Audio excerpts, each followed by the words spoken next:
I'm Adam Lupel, IPI Vice President, and it is my pleasure to welcome you to this policy forum, Investigating Attacks Against Healthcare. This is actually our first event of 2018, so thank you for coming to this launch event of the year. This event is part of IPI's broader work on humanitarian affairs and specifically on the implementation of UN Security Council Resolution 2286, which condemned attacks against medical facilities and personnel in conflict situations, and called on parties, all parties, to adopt practical measures to prevent and end violence against medical care and ensure accountability for violations. Recent reports coming out of Syria and elsewhere continue to remind us that attacks against medical facilities remain all too regular, and that states and the international community must strive to better implement Resolution 2286. To use the phrase of the hashtag, medical facilities, personnel, and patients must simply be not a target. But how? How can we make this a reality in this particularly challenging geopolitical and global security context? In 2017 at IPI, we focused on the question of investigating attacks against healthcare, looking at how international fact-finding and investigative mechanisms could be used to prevent future incidents, address victims' grievances and needs, and ensure accountability for violations of international law. This event provides an opportunity to launch our recent research report evaluating mechanisms to investigate attacks against healthcare and to discuss the ways in which the international community can work to achieve positive impact on the ground. This report was authored by Dr. Els de Boef, who's here, who until moving back to her home at the ICRC last September, headed IPI's work on humanitarian affairs, so we are really grateful for this opportunity to have her back with us. I would also like to mention by name IPI policy analyst Alice Debert, there in the back, the staffer who's been diligently working on this file. Alice, thank you. This would not have been possible without your efforts. I should note, and Els will discuss this, the printed report being circulated today is just a portion of the material produced for this project. It also features a great web page, which is actually up on the screen, with a detailed mapping of investigative mechanisms, complete with a series of fact sheets on their origins, legal basis, methodology, and more. We have an excellent panel to discuss this report and the larger issue. But first, to start the conversation, it is my great pleasure to welcome back to IPI Ambassador Jörg Lauber, Permanent Representative of Switzerland to the United Nations. We thank him for his support, and he will give opening remarks. With gratitude, Ambassador, the floor is yours.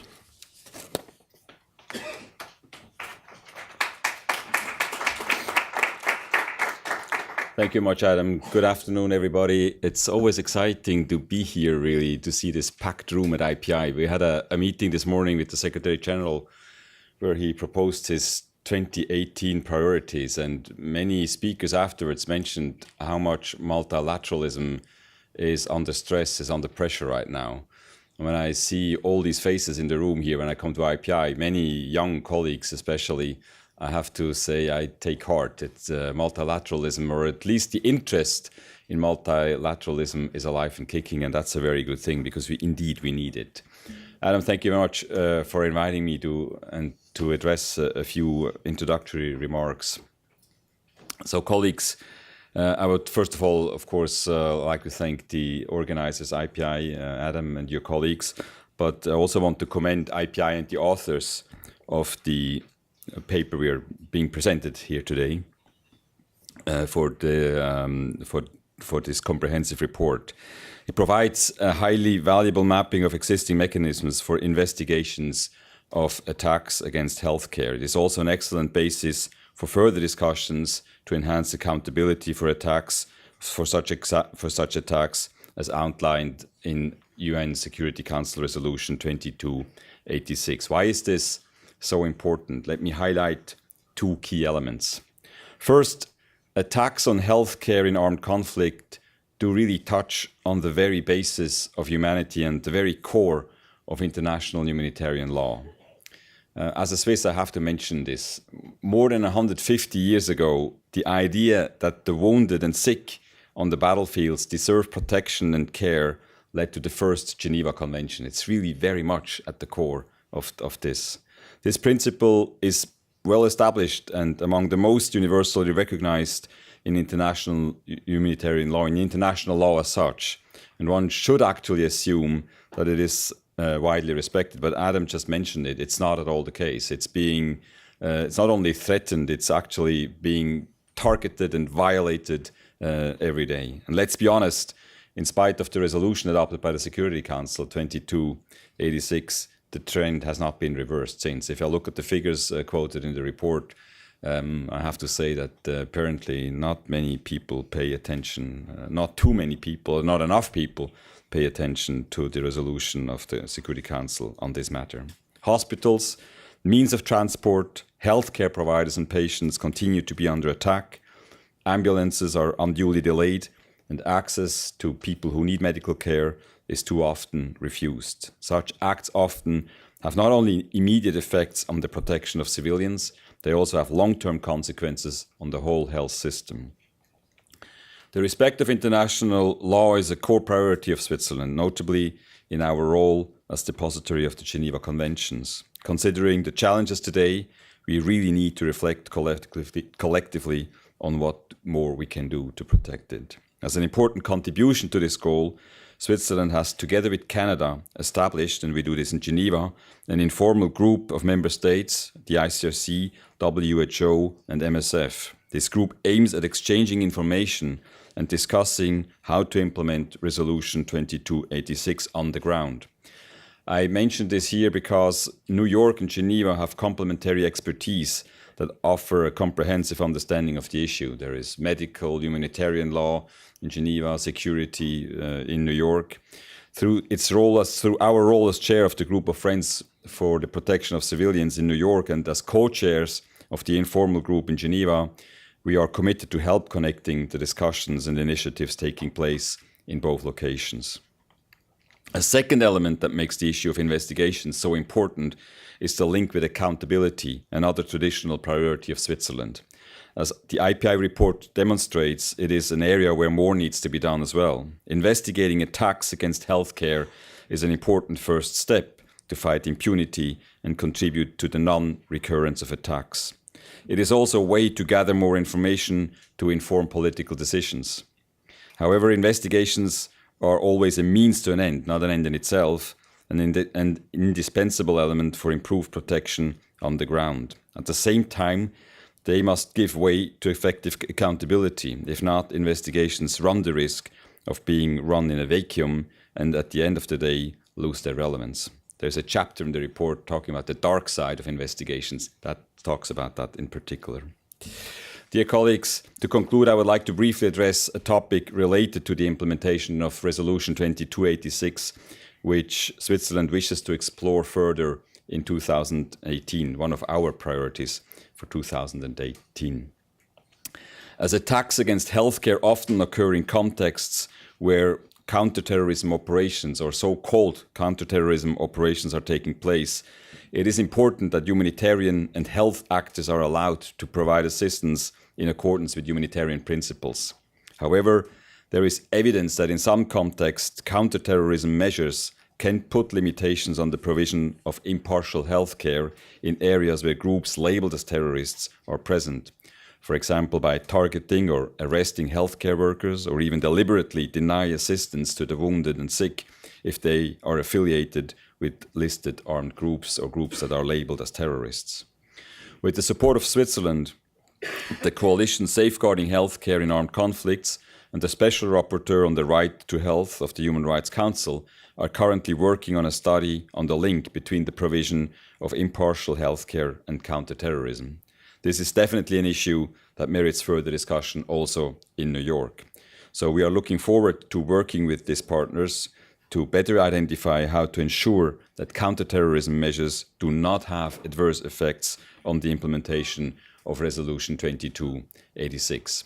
Thank you very much, and I look very much forward with all of you to an exciting panel this afternoon. Thank you.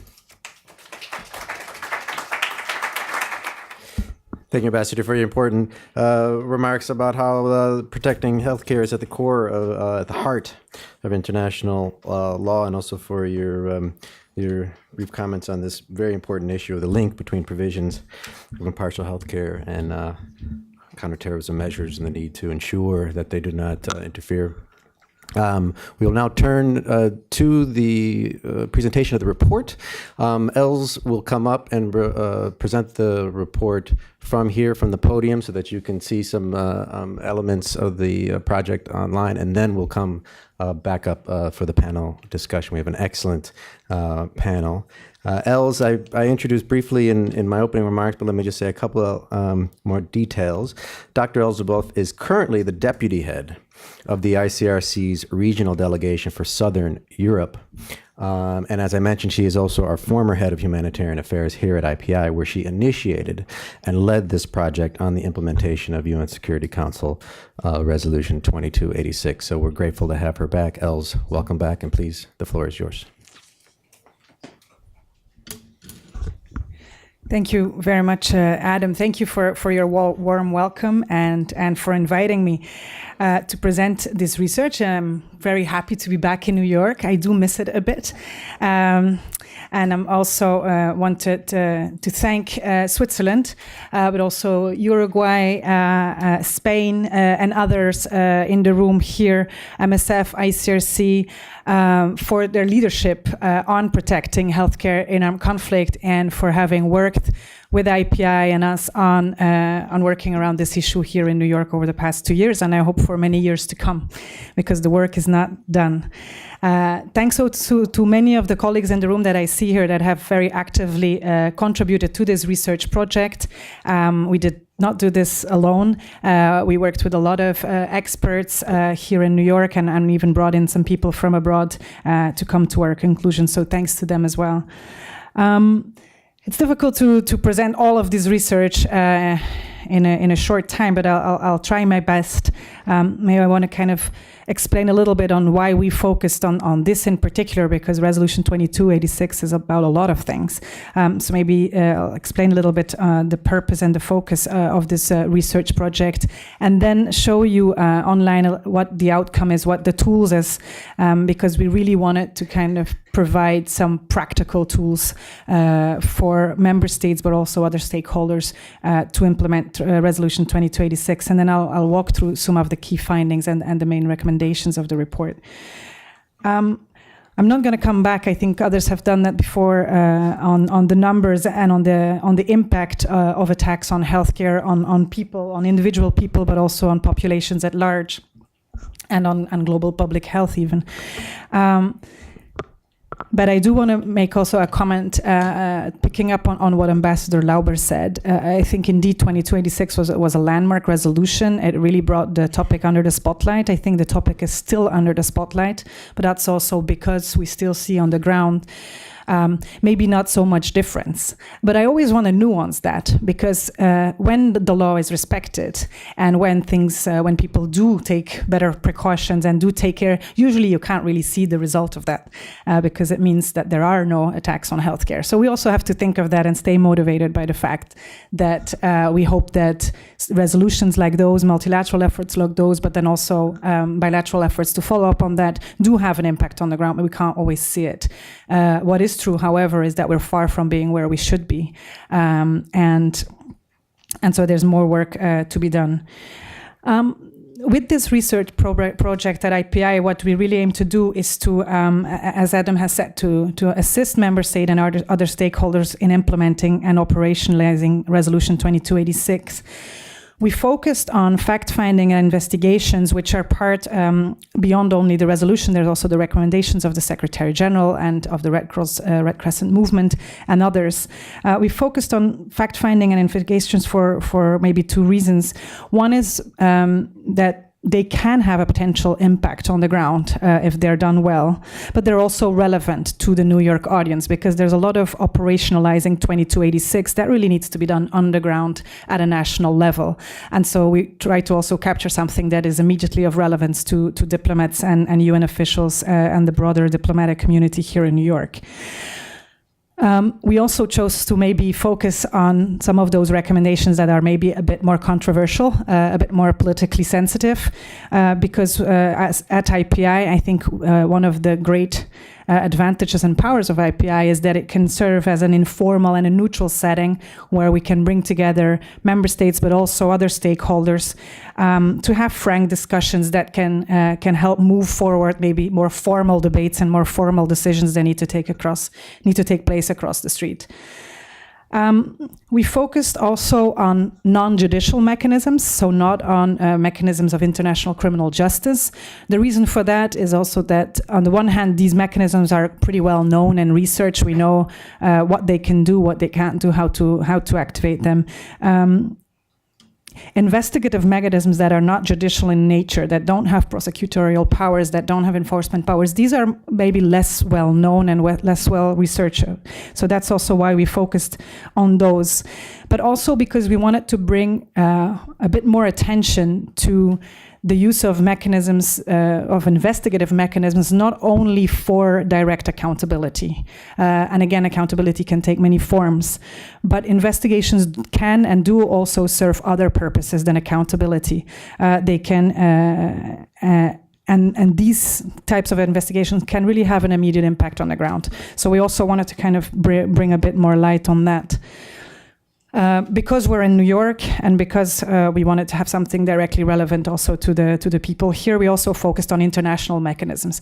That's not to diminish the value of national mechanisms. Actually, the primary responsibility to investigate is at the national level. It's usually, if things work well, where it works best and is most impactful. But we are in a reality that they don't always take place, either because countries are not willing to investigate, or sometimes they're not really able to investigate or to investigate in a neutral and an independent manner. And that's where the responsibility of the international community also has to step in. And that's why that's basically the project wants to give tools to the international community to launch investigations, make sure they take place even if the countries themselves are unable or unwilling to do so.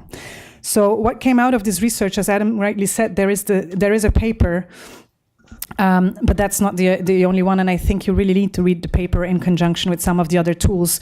During our research, we started making some fact sheets on investigative mechanisms, and through the meetings that we had, actually, we realized that those are probably the most useful tools. But then if you would want to print those, they would be like 120 pages. Plus, it doesn't allow you to have hyperlinks to go to all kinds of places where you can find more information. So we decided to put everything online. And so I'm just going to try to walk you a bit through that. This is going to be a bit tricky. Let me try to do it like that. So there is a web page where you can have a bit of explanations about the focus and what the research project was about. You can download the report or you can read it on your computer there. So one of the first things that there is a general mapping of mechanisms that could be used to investigate attacks on healthcare. And what is interesting is that many times we think about tribunals or we think about UN commissions of inquiries, but there's actually quite a lot of mechanisms that you could use. And we try to organize them in a kind of reasonable mapping. So that is one thing that is out there.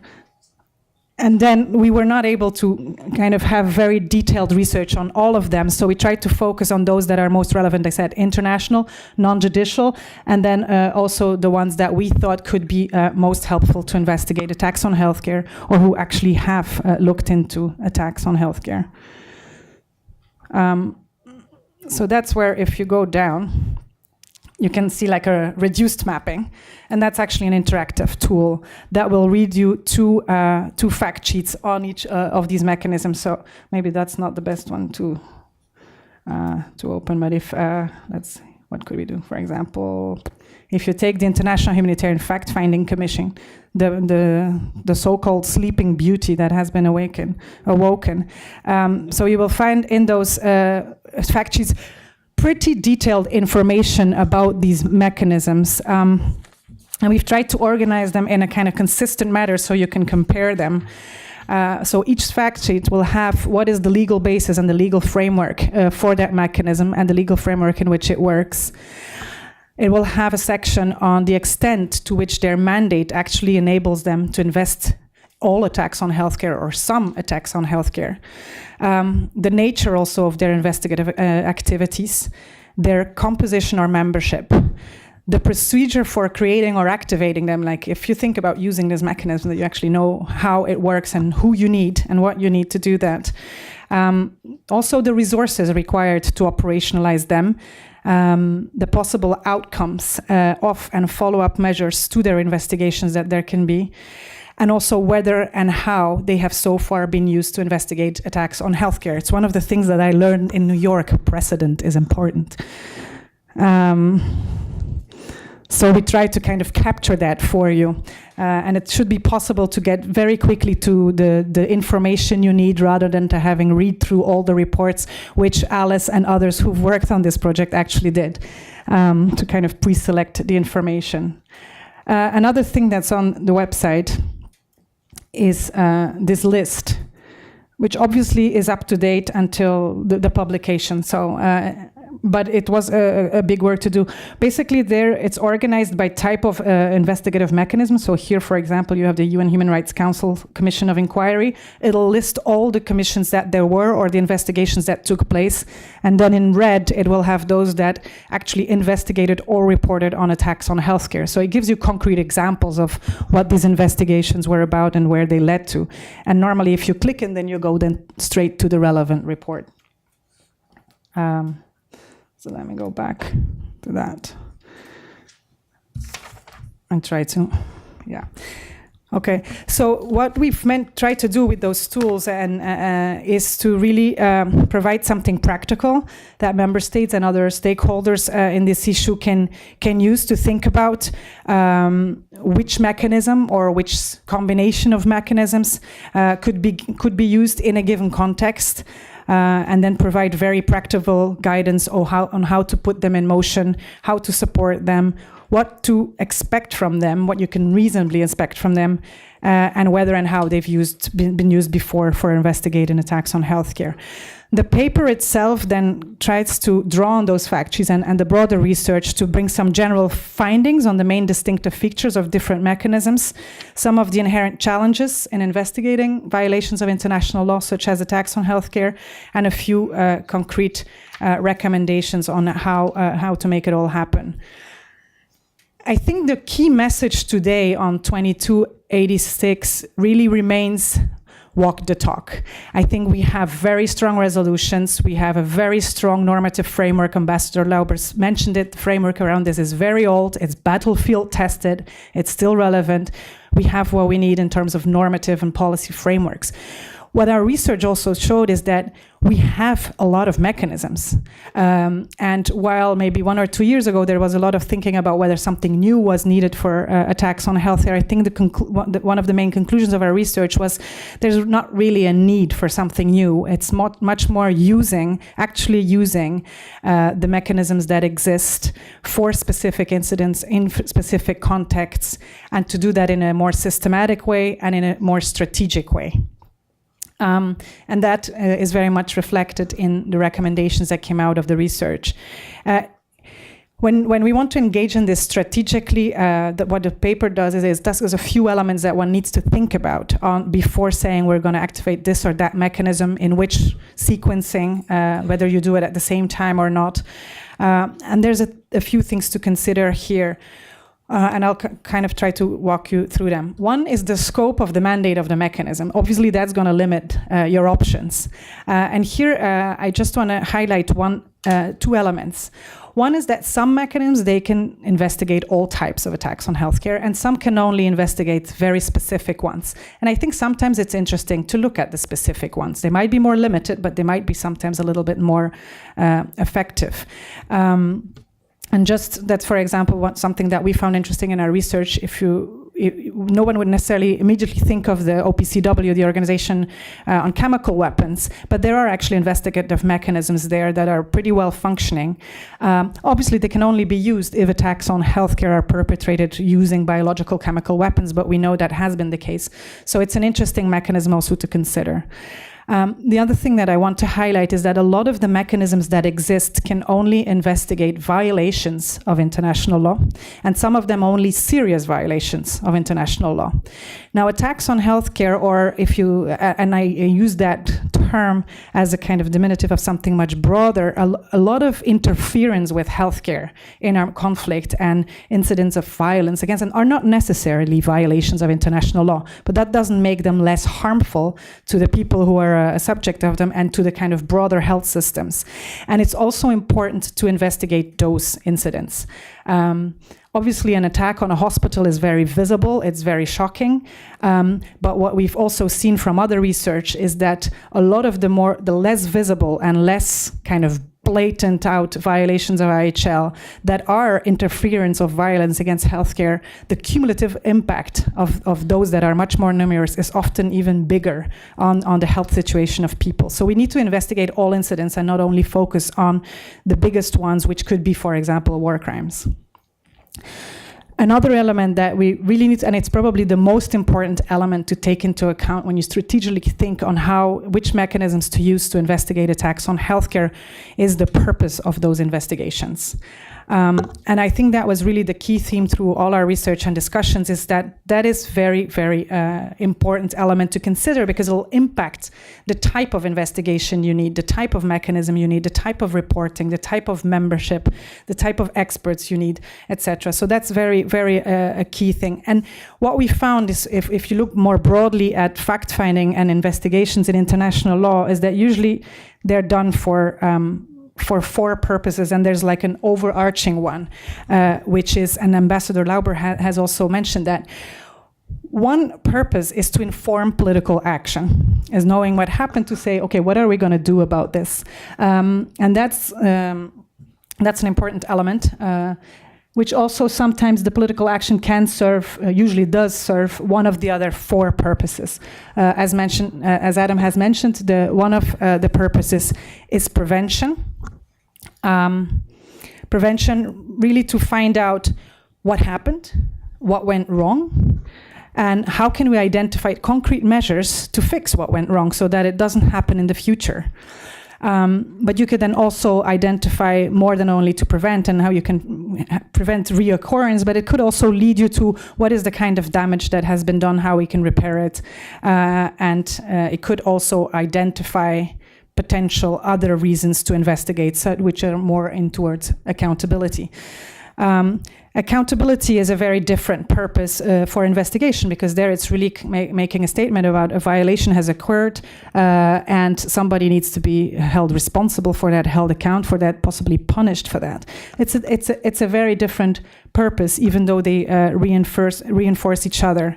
And so we've seen some of our mechanisms that are much more geared towards preventive purposes and equipped for doing that, and others which are much more geared towards accountability purposes and more equipped for that.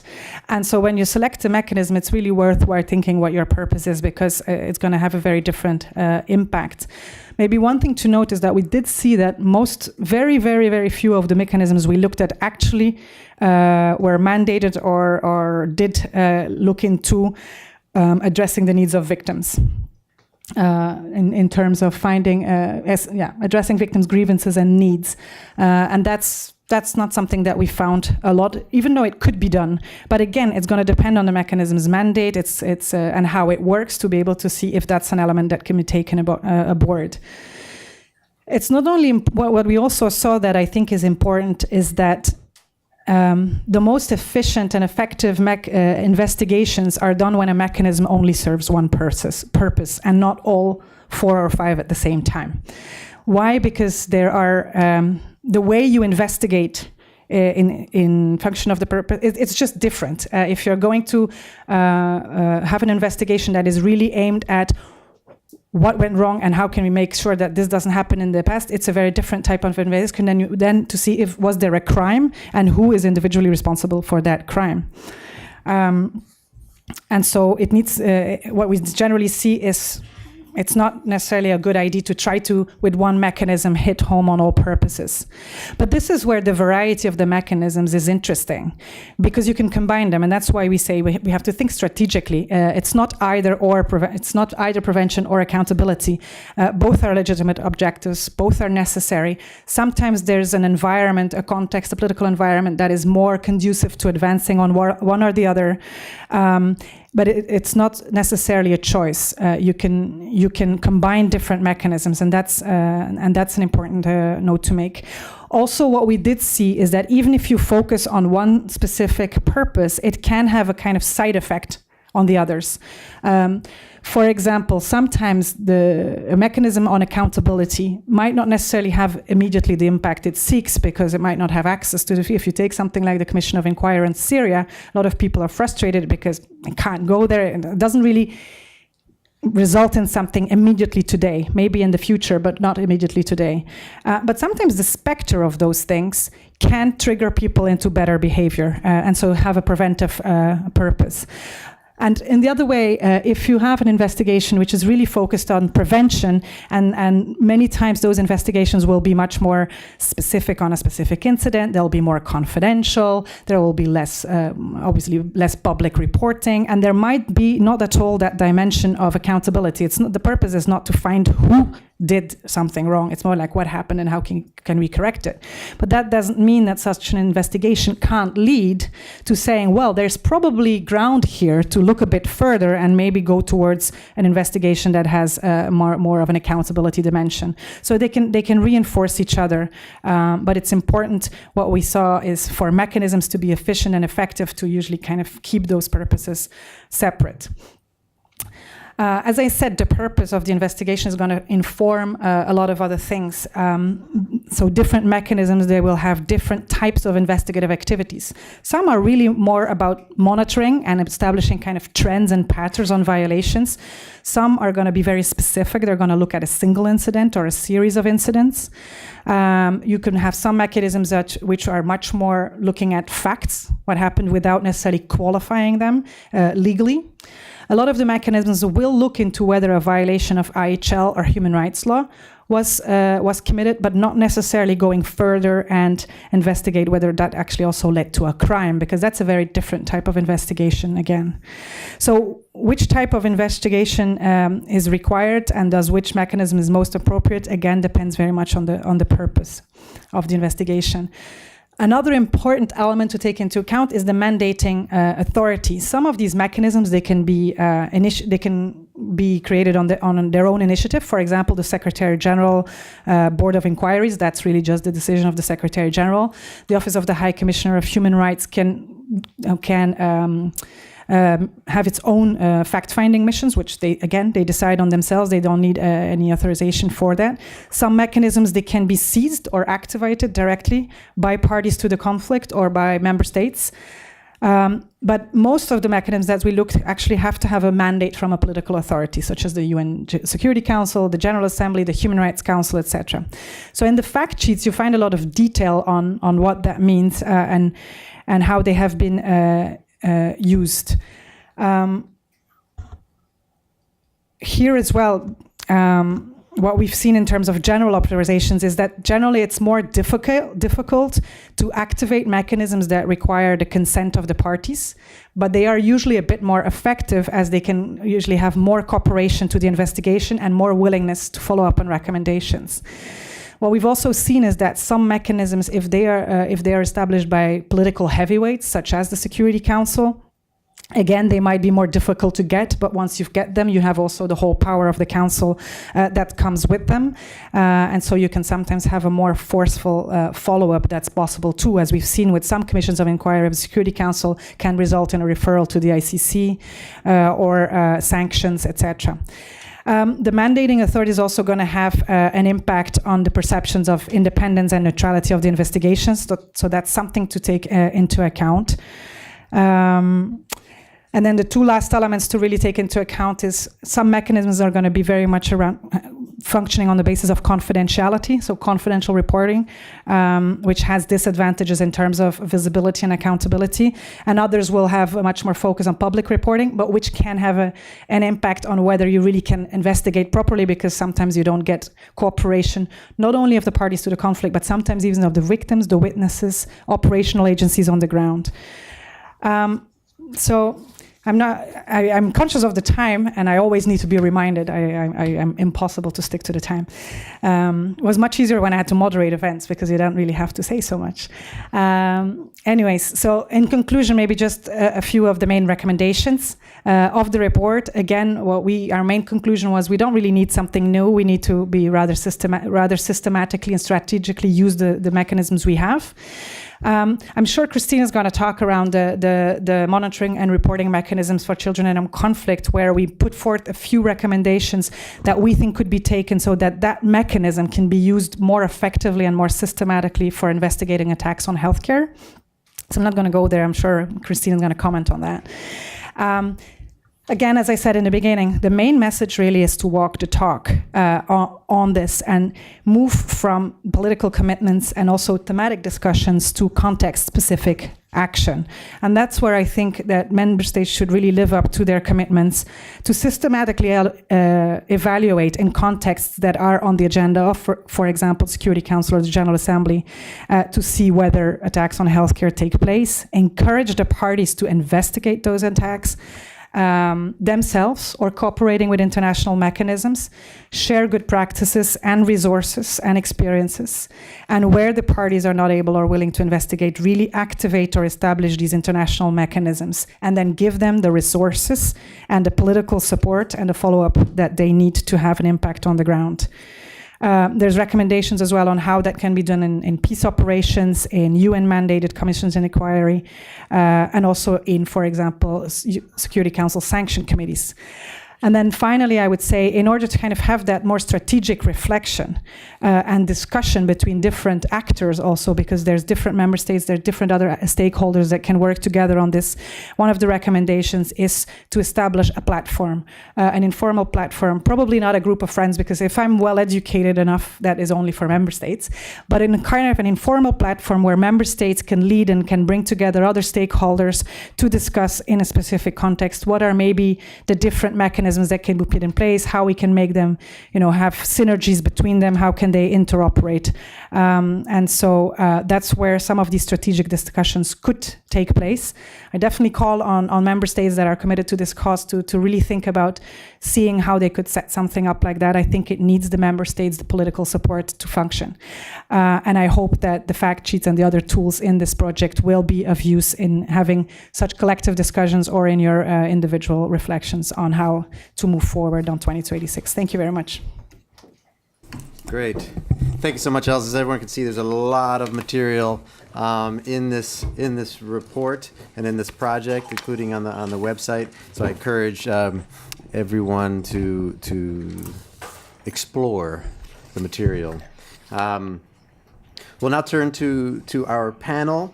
You have full biographies of this very distinguished panel in your programs, so I won't give extensive introductions.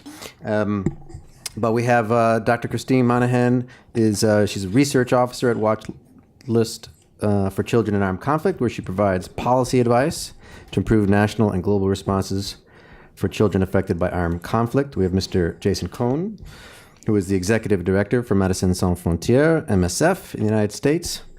And we have Ambassador Luis Bermudez Alvarez, Deputy Permanent Representative of Uruguay to the United Nations. Welcome to you all. We will jump right into it. And so with that, Christine, the floor is yours. Great. Well, thanks very much to Dr. Lepel, Dr. DeBoeuf, and the team at IPI for publishing what is a very useful report and for offering Watch List. Is that better? All right, good. The opportunity to discuss this issue in relation to the Children in Armed Conflict agenda. All right. I would like to start with just a brief overview of Watchlist's work. I know some are familiar with the organization, some probably aren't, but we are a network of humanitarian and human rights organizations that conducts research and advocacy intended to strengthen the UN Security Council's Children and Armed Conflict agenda. And that agenda includes a clear, credible, and accurate list of perpetrators of grave violations of children's rights in situations of armed conflict in the Secretary General's annual report on children in armed conflict. For the past 2 years, Watchlist has focused its research on two of the grave violations, the impact on children of attacks on healthcare, as well as denial of humanitarian access. In 2016, we published reports documenting attacks and denials in Afghanistan and Yemen, and this upcoming March, we will publish the third report in the series focused on South Sudan. All of these reports are based on extensive field research that we carried out in each of the countries. Throughout the course of this work, we have been an active steering committee member of the Safeguarding Health and Conflict Coalition and have conducted joint advocacy on the implementation of Resolution 2286. What we have suggested, which is also in IPI's report, is that the monitoring and reporting mechanism on children in armed conflict, the data collection mechanism that informs the Secretary General's listing, is an important existing mechanism for the implementation of 2286. One that can help hold perpetrators to account and prevent attacks. The MRM is currently active in 14 countries, and where verified information makes clear that parties to the conflict have committed a pattern of attacks, that party is listed in the annual report. It's named and shamed. But also to be removed from the list, in subsequent years, the party is required to enter into time-bound action plans with the UN and take measurable steps toward ending attacks and providing redress for victims. In this way, the listing provides a means for ongoing dialogue and engagement that can also help spur preventive action. Now, each of Watchlist's reports helps to highlight opportunities and challenges as well as what we believe are next steps regarding how the Children and Armed Conflict agenda can, in additional ways, help facilitate the implementation of 2286. With regards to opportunities, when we launched the Afghanistan report in Kabul in March of last year, we were told that a sort of coalition of the willing had formed between UN agencies, INGOs, and government ministries. The health cluster had started regularly collecting information on attacks from health partners during weekly epidemiological reporting. The Ministry of Health was then taking this information and holding regular meetings with the Ministry of Defense and Ministry of the Interior to push for accountability measures to be taken when the Afghan police or Afghan armed forces were parties responsible for the attacks. Now, while this isn't replicable in all situations of armed conflict, we believe it's a promising practice and one that's important to share, particularly with other member states in public contexts. The annual open debate on Resolution 2286 could provide an important forum for doing this and sharing other promising practices. In terms of challenges, the removal of the Saudi-led coalition from the Secretary General's annual report in 2016 made clear the politicization of the listing process. As previously stated, one of the primary reasons the Children and Armed Conflict agenda is significant to the implementation of 2286 is that it's existing and it's ongoing. It isn't reliant upon new Security Council resolutions to be activated or implemented, which in the current climate might be near impossible, dependent upon the situation. However, in Yemen, the Secretary General removed a party from the list that had routinely and very visibly attacked medical facilities and personnel, in essence allowing impunity to continue. Watchlist and our advisory board members, along with several other civil society organizations, worked diligently to ensure that the coalition would be returned to the list in 2017. That the coalition helps make clear the important role that civil society has in holding perpetrators to account. And additionally, while the coalition was responsible for several attacks in 2016, they did carry out comparatively fewer attacks than in 2015 and implemented a range of preventive measures. This also indicates, as discussed in IPI's report, that the mere specter of accountability can also serve as a preventive measure.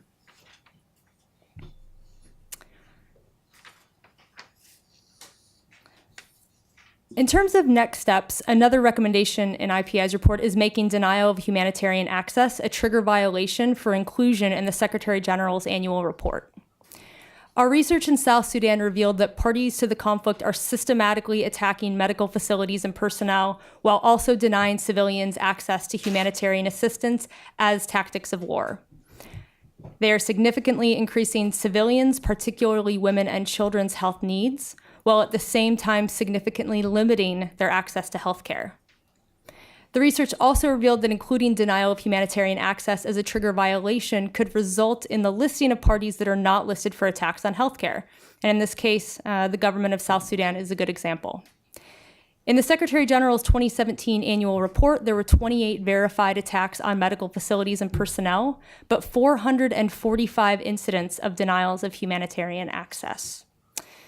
The majority of attacks and denials were attributed to the SPLA, the armed forces of the government.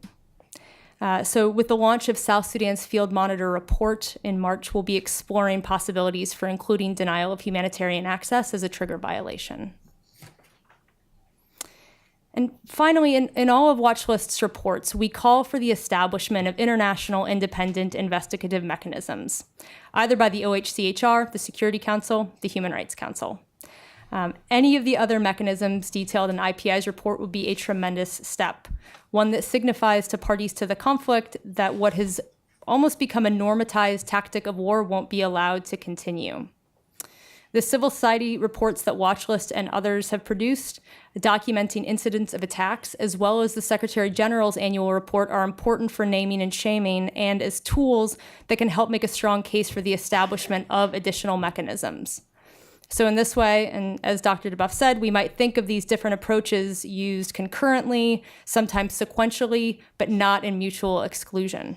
And each of our respective organizations and agencies has its own role to play. Thank you. Great, Christine. Thank you so much for giving us some background on Watchlist's work and also pointing out the important point that the annual report on children in armed conflict is indeed an important existing mechanism to support the implementation of 2286. And also, I think your comments on some of the challenges that these investigations face, including politicization, is important. There's a whole section in the report on some of the challenges that they face that is worth mentioning.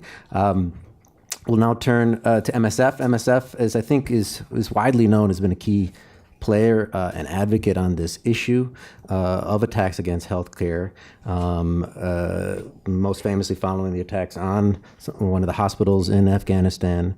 And so it is a distinct pleasure to give Jason Cohn the floor. Jason, the floor is yours. Thank you, Dr. Lapel. Can you hear me on this? On behalf of MSF, I'd like to thank IPI for convening this important engagement, creating a space for dialogue between member states, the UN Secretariat, and non-governmental organizations on the protection of the medical mission and healthcare in conflict. I'd also like to acknowledge the important and significant contributions that Dr. Els DeBoeuf and her team at the IPI have made in sort of furthering up the follow-up of Resolution 2286 by the research and the mapping that we just heard about this afternoon. Developments in Syria, Yemen, Afghanistan, South Sudan, Central African Republic remind us of the daily toll of attacks on healthcare for communities trapped in conflict and those trying to assist them. 2286 was a landmark resolution in many respects, but unfortunately it has changed little for those on the ground in conflict zones. The Security Council must operationalize the resolution and support the recommendations of the Secretary General. MSF continues to urge the Security Council to endorse the SG's recommendations. Furthermore, it's important to underscore that national health workers bear the brunt of attacks on medical care in comparison to their international colleagues, and that attacks on medical care are part of a broader assault on civilians in conflict. Tomorrow will mark the one-year anniversary since the town of Ran in Borno State, Nigeria, was bombed by the Nigerian Air Force. At least 90 people were killed and scores more were wounded. 6 Nigerian Red Cross personnel and 3 workers contracted by MSF tragically also lost their lives in the bombing. The Nigerian military rapidly claimed responsibility for the bombing, saying it was a mistake, and the investigation by the military into the incident has been undertaken, but the final report has never been published. The Nigerian military announced after the inquiry that the bombing was a mistake due to the lack of markings on the maps used. This has unfortunately become a common refrain following such attacks. As MSF, we have no illusions that attacks on medical care will ever completely cease. By definition, humanitarian action is about deploying teams and assistance into conflict zones. It is about taking calculated risks and trying to mitigate others. This is only possible through context-specific negotiation with all parties to a conflict. With respect to attacks on healthcare, MSF is an organization, a medical humanitarian organization with about 38,000 staff working in nearly 70 countries. We have three overarching concerns and priorities around these issues. First, countering the criminalization of medical care, which creates a pretext for an assault on the wounded and the sick. Negotiating the presence of our teams on the ground and establishing deconfliction arrangements to prevent attacks. And finally, ensuring that independent and impartial fact-finding investigations are conducted in the wake of attacks to put in place corrective and preventative measures. Preserving the sanctity of the medical act in conflict is central to MSF's concerns regarding attacks on healthcare. We cannot accept any criminalization of healthcare or the medical act. We cannot see the arrest of doctors for conducting their duties for the wounded and the sick, and we cannot accept having hospitals turned into places where the enemy is captured. This is a point, I think, underscored by some of the remarks that Ambassador Lauer made in terms of the use of counterterrorism to criminalize medical care in conflict and the concerns that we have around that.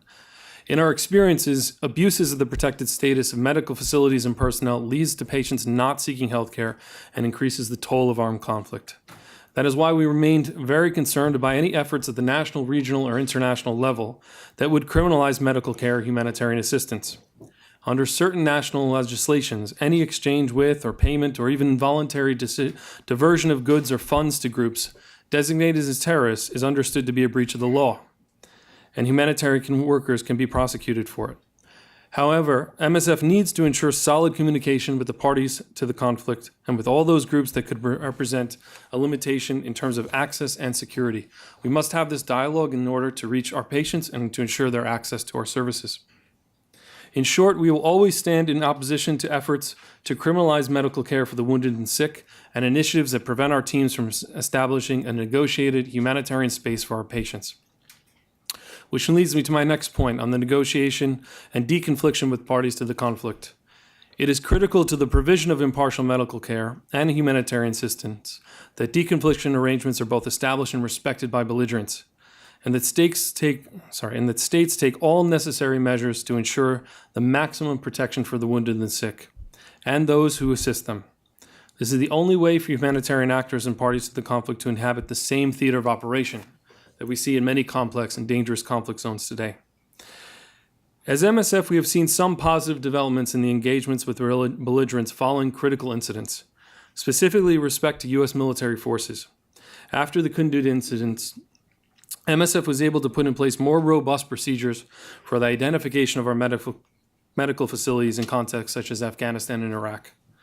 Yet these mechanisms require constant maintenance and vigilance through dialogue with parties of the conflict. When an incident occurs, it should neither be the responsibility of the victims nor the perpetrators to establish and qualify the facts. Practically, we ask for the clarity on the facts, circumstances, and intentions that explain an incident or attack, in order to take appropriate measures and secure commitments towards preventing further attacks. So allow us and our teams to get back on the ground and provide the care that we exist to provide in areas of conflict. For MSF, the questions that arise from any attack are: what happened? How can we prevent a future incident? Can we maintain teams in a specific context? While MSF has been consistent in our approach of denouncing attacks in order to inflict a political cost on belligerents, ultimately we must establish facts of an incident to be able to determine whether we can again put teams back on the ground. This is critical in places like Syria, Yemen, Iraq, Afghanistan. At the time of an incident, it's most critical to open rather than close the dialogue with belligerents. And I think this is important with respect to the tensions that underlie some of the research findings of Els and her team in terms of how the sequencing of how these different mechanisms are used. Although MSF values the publication of an internal investigation by the parties concerned and also conducts its own inquiries, the organization considers it's essential to have an independent, thorough, credible, and prompt investigation in which the presumed perpetrators are not the ones who are assessing their own innocence. As of today, even with the passage of 2286 and the introduction of the SG's recommendations, Suspected perpetrators get away with self-investigating, and there is no independent follow-up for attacks. One of the lessons learned by MSF regarding requests for independent investigations, as we had done in Afghanistan and in Yemen, is that the different actors and the mechanisms do not work at the same tempo. When MSF asks for clarification of the facts, it does not seek justice, but rather concrete improvements from an operational standpoint. Even if governments and armies were to consent to independent investigations, which we know is difficult in the political environment that we face, the international mechanisms are often designed to obtain results that at best may only lead to change in military behavior in the long term. In this sense, it may perhaps be useful for future wars. However, MSF needs quick and reactive investigations that produce results in real time and that allow the continuation of medical and humanitarian activities. This reality touches on an important point with the IPI research, which is how it is critical to clearly establish the purpose of investigations, whether for fact-finding or accountability, and to think about the sequencing of investigations based on their purpose to improve the synergies between the various mechanisms. We must acknowledge that many investigative bodies exist today, and the main barrier to addressing attacks on healthcare is the political will of states to activate many of these mechanisms, not the need to create new ones. Finally, I would like to raise one point that will be challenged for investigative mechanisms, whether in international or regional or national character. The majority of the counterterrorism and military operations conducted today are being undertaken through multinational coalitions, as underscored by Christine with respect to the case of Yemen. As MSF, we strongly affirm that the creation of such coalitions do not dilute the responsibilities of parties to a conflict, nor is it a means for states to escape their responsibilities to respect international humanitarian law. This reality also heightens the importance of international impartial investigative mechanisms in the wakes of attacks. Furthermore, this means of conducting hostilities, which can create a highly complex situation for medical humanitarian actors working in already dangerous environments, requires a much stronger engagement, as I noted earlier, in establishing and respecting these deconfliction arrangements. This is absolutely essential for our ability to reach and care for the wounded and sick in conflict today. Thank you very much. Great, thank you, Jason. You began by noting that attacks on healthcare are part of a broader trend of attacks on civilian in wartime, and I think that goes back to the opening comments that this issue really is at the heart of international law and the respect for international humanitarian law. If the norm of preserving the sanctity of the medical act is undermined, then the very norm of civilian immunity is itself at risk. So I take that point it's very important for all of IPI's work. We'll now turn to Ambassador Luis Bermudez Alvarez. As many of you know, Uruguay was one of the co-pen holders to the Security Council Resolution 2286. And Uruguay has been a leader on these issues at the Security Council, but having now left the Security Council, perhaps you can be very forthcoming in giving us your views on the issue. Ambassador, the floor is yours. Thank you very much, Adam. At the outset, let me express my gratitude for the invitation extended to participate in this thematic policy forum, and that allows me to share the floor with such a distinguished group of panelists. I would like also to congratulate IPI for the launch of its report evaluating mechanisms to investigate attacks on healthcare today. As you all know, a year and a half ago, Uruguay joined forces with our partners in the Security Council and co-pen holders of Resolution 2286, Egypt, Japan, New Zealand, and Spain, to draft this landmark resolution, which was adopted unanimously by the Council and co-sponsored by 85 countries. After the adoption, Uruguay actively engaged within the Council in promoting the application of the resolution. We strongly underline the convenience to conduct prompt, impartial, independent, and effective investigations into serious violations of international law relating to the protection of medical care in armed conflict, and stressed in multiple occasions the need to make the perpetrators accountable.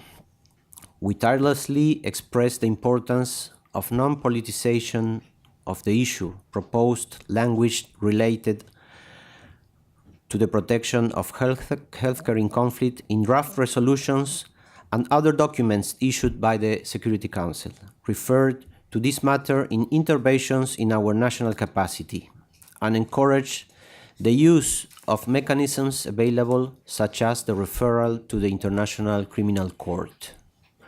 We also took particular steps during our presidency of the Council. In May, Uruguay organized an open debate on the protection of civilians with a special focus on the protection of healthcare in conflict, with the objective to assess the implementation of Resolution 2286 and to allow the broader UN membership to participate and to express its views on how to improve the protection of medical care in conflict, as well as to analyze measures taken to prevent or reduce the negative impact of attacks on health facilities and personnel, and the denial of humanitarian aid to vulnerable populations. In that occasion, SG Guterres briefed the Council, and we count with valuable presentations from ICRC and Human Rights Watch. I would also like to extend our deep appreciation to IPI, MSF, and Watchlist on Children and Armed Conflict for our consistent and positive cooperation during the past 2 years. Uruguay has just finished its term as non-permanent member of the Security Council, but we consider that there is much to be done from our side. As it has been already expressed, the international community is witnessing with concern a sinister and growing trend of attacks, bombing, and airstrikes by all parties in conflicts against hospitals and medical personnel, who make an indispensable work in areas torn by violence. These attacks leave hundreds of thousands of innocent victims without medical assistance. But at the same time, they put at risk the lives of humanitarian personnel who carry out medical tasks with dedication and altruism, providing a glimmer of humanity to the cruelty of the war, protecting essential and non-derogable human rights in contexts of armed conflict. The Security Council has a legal and moral responsibility to do everything in its power to avoid violations of the most basic human rights and international humanitarian law, including attacks against healthcare. But we also consider that any country, no matter if it is a Security Council member or not, has also an important role to play. The respect for international humanitarian law and the promotion and protection of human rights are guiding principles of Uruguay's foreign policy. Attacks and violence against medical facilities and medical personnel in the context of conflict, in flagrant violation of international humanitarian law, are totally reprehensible and unacceptable, and those who are responsible must be held accountable sooner or later. In this vein, we are committed to continue working on the implementation of Resolution 2286 and to encourage investigation and accountability. Since 2017, we have strongly supported the Not a Target campaign. Civilians, humanitarian workers, and healthcare are not a target, but impunity must be a target. Uruguay will cooperate with the work of the Security Council on these issues through the participation in meetings such as open debates, area formula meetings, and other formats where the protection of civilians and healthcare in conflict is addressed. We will also continue encouraging all parties to ratify and comply with all international treaties that are relevant to the protection of medical care in armed conflict, including the Geneva Conventions and its protocols regarding peacekeeping operations, and from the perspective of a troop contributing country. Uruguay will continue conducting training on compliance with the norms and principles of international humanitarian law for national personnel of the armed security forces assigned to be deployed on the field, including the protection of healthcare in conflict. Uruguay will also continue supporting the United Nations monitoring, data collection and analysis efforts, and the existing independent monitoring and reporting mechanisms, in particular the monitoring and reporting mechanism of grave violations against children in situations of armed conflict, and relevant human rights special procedures. I would like to make a special reference to our participation in relevant international fora. Uruguay presented its candidacy for the Human Rights Council for the period 2019-2021. Being a country profoundly committed to human rights, their protection, and the respect of international humanitarian law constitute core priorities of our foreign policy. From the Human Rights Council, my country would continue its efforts to promote the protection of healthcare in armed conflicts. In this regard, we will support the work of the Human Rights Council International Commissions of Inquiry and Fact-Finding Missions in their task of gathering information, analyzing and reporting on violations on international human rights law and international humanitarian law. Cooperation among the states is another useful strategy to advance the application of the resolution. Uruguay is part of the Group of Friends on the Protection of Civilians and of the Group of Friends on Resolution 2286, and will be further involved in the activities of both groups. We will also support and promote the creation of an inclusive platform as suggested by ELS. We are also convinced of the relevance of raising international awareness and promoting compliance of Resolution 2286. Uruguay strongly supports events like this one. Uruguay participating in this kind of event is of the utmost importance because it is possible to hear assessments of practitioners on the ground and eloquent accounts about the challenges facing healthcare in conflicts, and to analyze mechanisms to the effective implementation of the resolution. Uruguay will also continue supporting civil society and humanitarian organizations involved in the protection of civilians and healthcare in conflict. In this regards, we value their humanitarian action and their activities to report and denounce what happens on the field, to encourage the respect for the ethical principles of health assistance in time of armed conflict, to make measures to reduce the risk of attacks, to cooperate with countries where they are carrying on their work. Many of these priorities are in line with the 12 recommendations presented by the SG in August 2016. At this stage, and to allow an upgrade in global consideration of UN Security Council Resolution 2286, we consider recommendations 5, 7, 10, 11, and 12 as the main ones. They will allow us to move on and give an additional step, an additional boost on reducing these attacks. We must be realistic. The attacks won't stop, but we can do a lot in order to get them reduced. I want to praise the work done by OCHA in our United Nations systems and the tirelessly efforts by the two previous and current emergency relief coordinators, Stephen O'Brien and Mark Lowcock. To conclude, allow me to say that we should recognize that concerted actions by all key players is necessary. This includes countries, the United Nations bodies and agencies, civil society, parties in conflict, and the academia. We must strive for synergies. All of us joining our efforts will make it possible to advance the implementation of Resolution 2286, the promotion of investigation and accountability, and to help that both human rights and international humanitarian law are no longer being continuously violated and ignored with impunity. I thank you.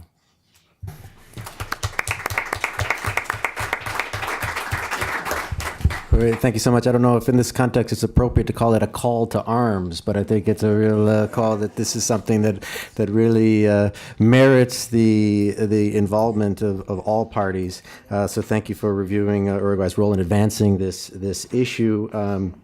and for the recognition that all member states have a responsibility on this file. And I'm glad that Uruguay will continue to ensure accountability on this file, and that if healthcare is not a target, impunity is. I like that. Thank you very much, and thank you for your support. We have a good 20 minutes or so for Q&A, and so the floor is open, and I will start over here with Dr. Phillip Spory of the ICRC, and please introduce yourself before you comment for the webcast. Thank you. Yes, good day, Phillip Spory from the International Committee of the Red Cross. So I'll just couple of remarks or points. The first one is really to congratulate IPI and Else and her team for a really excellent report. Went through it all in detail. Very, very useful, because something like that in that form doesn't exist. The ICRC has worked a lot on sort of compliance mechanisms, but to have it dissected in terms of the different nature of the tools and having the fact sheets, I think that's going to be something very, very valuable for practitioners. So very good. Also on the recommendation, generally speaking, to make broader use of, and we saw this broader list of mechanisms, I think that is also very, very helpful. On a personal note, one would have to obviously look when sometimes the report speaks of formalizing some other mechanisms even more. I mean, that's a political judgment in the end. I think that the most useful thing is achieving this incremental process, like the International Humanitarian Fact-Finding Commission finally been able to work once. The more that is done incrementally will probably drive it forward. Formalizing, well, that's always a difficult exercise in these days. For the ICRC, more in particular, of course, we joined up with MSF, World Health Organization, for many years in pushing this topic. 2286 was a culmination. I agree with Ambassador Lauber that on the normative side, I mean, we're dealing with one of the most fundamental issues of international humanitarian law. It's all very well established. That is why, if I look at the work of the ICRC these days, it remains a priority topic for our colleagues in the field. And if one would look at us some way in the mechanism sort of scope, I mean, we are a field-based organization, obviously collecting this information, also intervening when we see violations of the law as is demanded from us under international humanitarian law. Of course, it's it remains a difficult task, but when one looks at the way forward, very much our focus is now on implementation. One can, of course, look at the bleak picture or the bleak reality that is out there and compare figures or not. But it is very important for us not just to look at the dark side, but try to collect as much as possible positive examples. And that's what Jason Cohn referred to, also some positive examples. We're trying now to focus also our research in the field in gathering those examples, because it is a positive way of engaging and try to find these points of entry to convince parties of what can be done concretely to seek better results. So that's going to be a very key focus for us in the time ahead. So with those few remarks, thank you very much. All right. Thank you. We have in the second row, Emily? Yeah. And then. Thank you very much. I'm Victoria Ortega. I'm from the Mission of Spain here to the UN. Well, first of all, I would like to thank Elif and all your team and IPI for this wonderful report. I have read the whole report and all the links, and it's really fantastic. I think this is what we need as member states to assess what the situation is, what we can do nationally, but also in the UN. I have a few questions. Of course, this issue is very broad, so you couldn't go through all the mechanisms, of course. But I was wondering about the Independent International Fact-Finding Commission. So have you thought, how could we overcome the limitations that this commission, which has a great potential, what can we do regarding these limitations? If we expand the mandate, I mean, those who are members of that commission, because there are big players who are not yet members of that commission. So if we expand the mandate, could it be easier or could it be even more difficult to activate that commission? I'm talking about internal conflicts, for example. That's something that the commission has said from the very beginning that it was part of their mandate. I was also wondering if the independency of the commission is, of course, an advantage to avoid undue influence, but also it's a disadvantage in the sense that it has no link with the UN.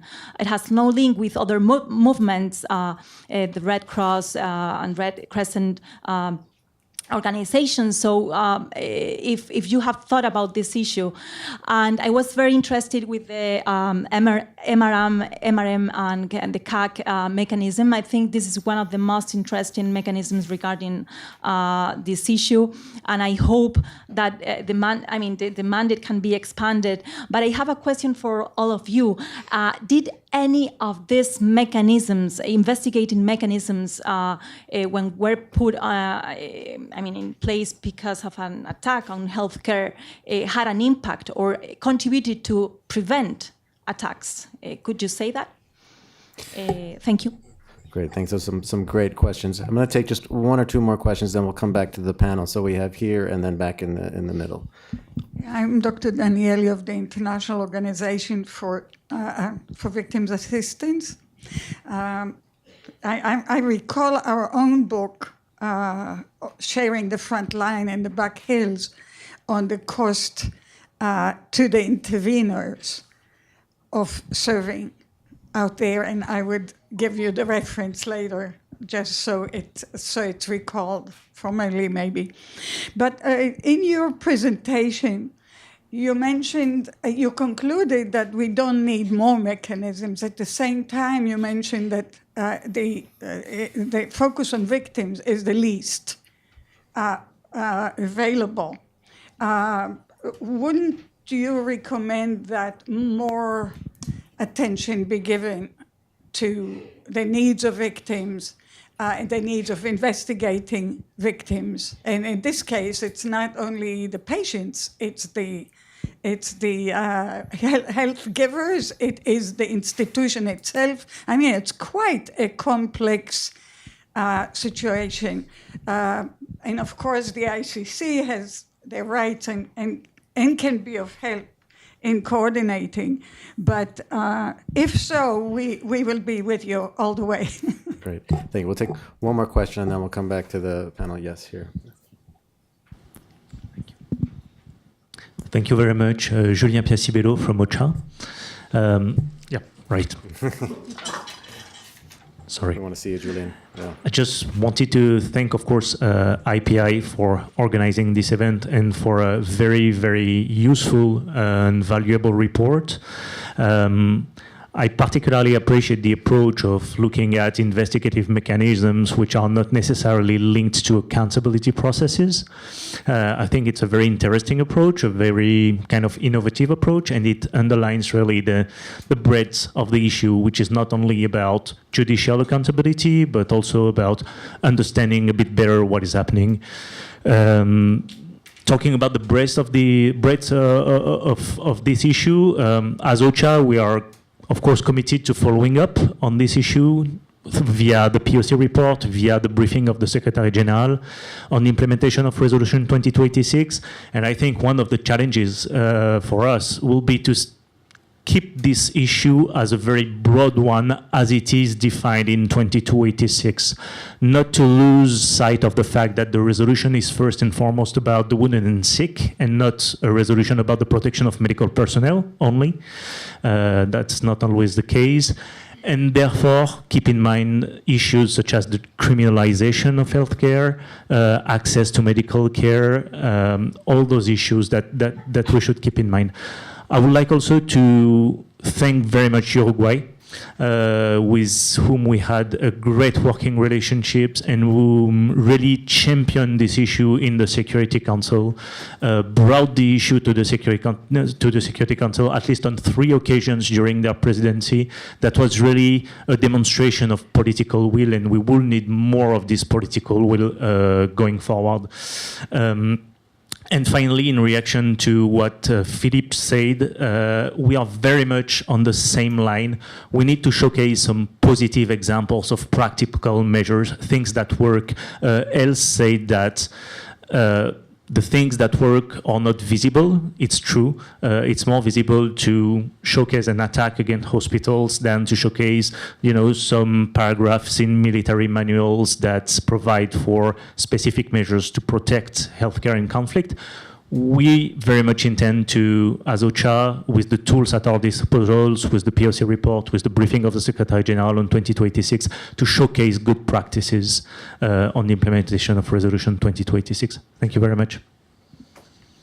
Great, thank you. But we'll come back to the panel to wrap up. I think we'll go in reverse order so that Els can have the final word. Ambassador, any comments on any of the questions? No, that's all. Jason, the floor is yours. Try to answer a bit the question on the sort of preventing attacks, I think, that you were asking. I mean, it's very hard to say. I think what I would say is I think the reality for an organization like MSF or ICRC, a large international organization that has the capacity to raise incredible visibility about attacks, where we're able to secure a kind of dialogue with states or non-state actors that is rather privileged and is not available to the vast majority of victims, whether they're humanitarian organizations, both international or national. And I think that's also one of the main challenges is moving forward, particularly with the different investigative mechanisms, is how do they create a space potentially for the dialogue between victims in terms of organizations who need to understand what has happened and allow them to also be present in conflict, because we know there is a dearth of assistance in many of the conflicts that we're working today, and that need to sort of protect the sort of the confidential nature and the way these mechanisms are structured. So I think there's a very kind of important tension between this confidentiality of the mechanisms and those who actually need to know what happens, and the general.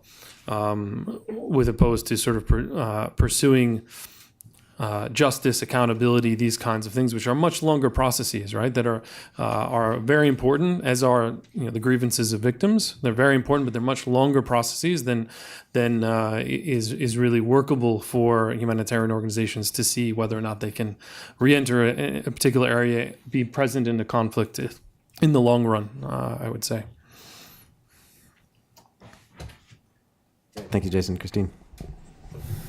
From the standpoint of the MRM and the CAC agenda, I mean, I think, not to echo Jason somewhat, but I do think that mechanism is part of broader ongoing efforts, some in open forums, some closed bilateral dialogue with parties to the conflict.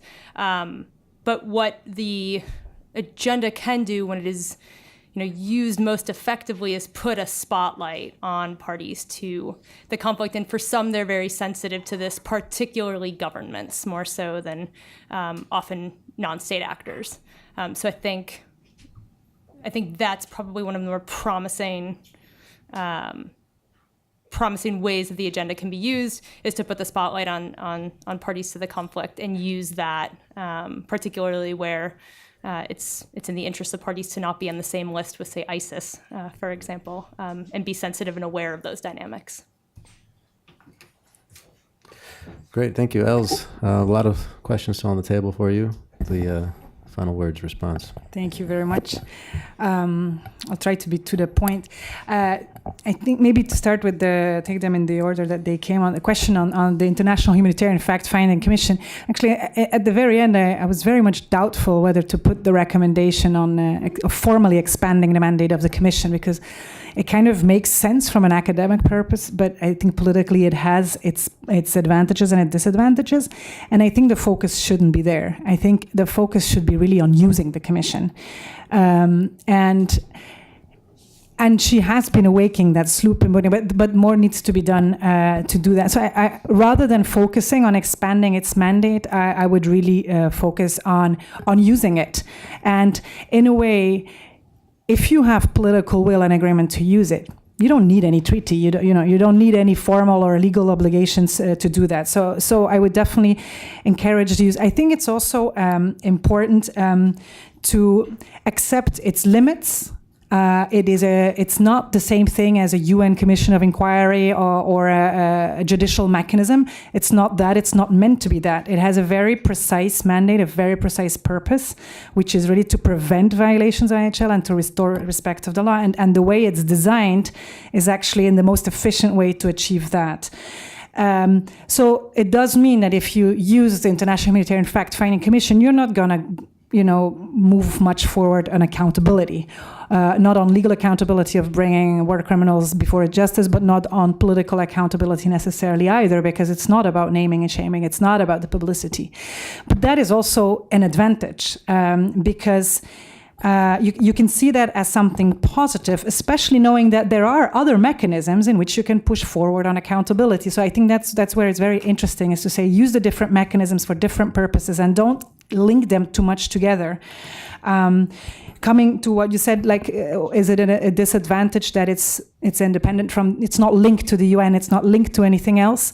And I think that in itself is an advantage because especially in contexts where the politics are so blocked for any action, you almost need something that then is independent of those politics, which very much are taking place within the UN bodies, to be able to reach something. What I also find interesting about the Commission is if you encourage its use also bilaterally, is that it can also be a good mix between self-investigation and having an international element, because the Commission will only work if it has the consent from the parties concerned, involved in the incident. But if you have that consent, it's usually more efficient. You have more access to information. They're actually, by consenting in principle, they're willing to do something about it. There's less risk of a politicization, but it's not a purely self-investigation. There is an international element to it, which brings the expertise, but also brings the independence to it. So I think it's an interesting mix, and it's also a commission that it's there. It has resources. It has human resources, the right ones, the expertise that is needed to investigate these things. It has the money. It can be deployed tomorrow. If people are willing to use it, it can be deployed. And as I said, while you can accept the Commission's limits, that doesn't mean you're only doing one thing, because you can move forward on other issues that the Commission can't do in other fora. With regards to the question on victims, it's true that it was quite interesting to go through these reports how little attention is paid, and I think that comes to some extent where there's two things. They're not necessarily very well equipped or designed to address victims' needs. And the second thing is that usually that's not the first purpose of those who activate or establish those mechanisms. But at the same time, they could be used much more to address victim needs. It's just a question, especially for those where you have a mandating political authority. So the mandate, the purpose is negotiated. So it could be interesting just to put addressing victims' needs more forward.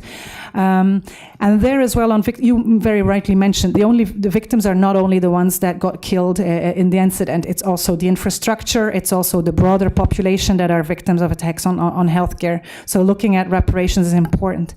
I think accountability and preventing are victims' needs as well, even if they're not called like that. But there are more needs than only that, and I think it would be worthwhile to look. And you will see in some of the fact sheets that some of those different mechanisms have done so in an interesting manner. So I definitely encourage also people to think of bringing that into the investigations.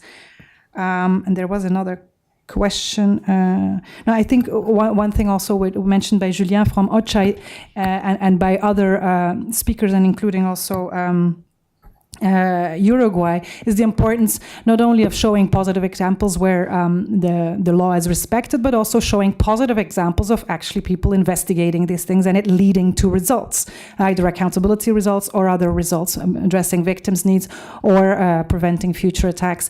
And in that sense, I think it's also important that states lead by example and show what they've done and what can happen and report on that, and then include maybe to finish on something that I I found very interesting that you said, Ambassador, for states as well, that it's not, even though there's a lot to be done at the multilateral level, there's a lot also that can be done bilaterally and in other fora, and making this subject a part of foreign policy objectives, I think is also a way in which states can advance in different fora and on different issues. So I definitely welcome that.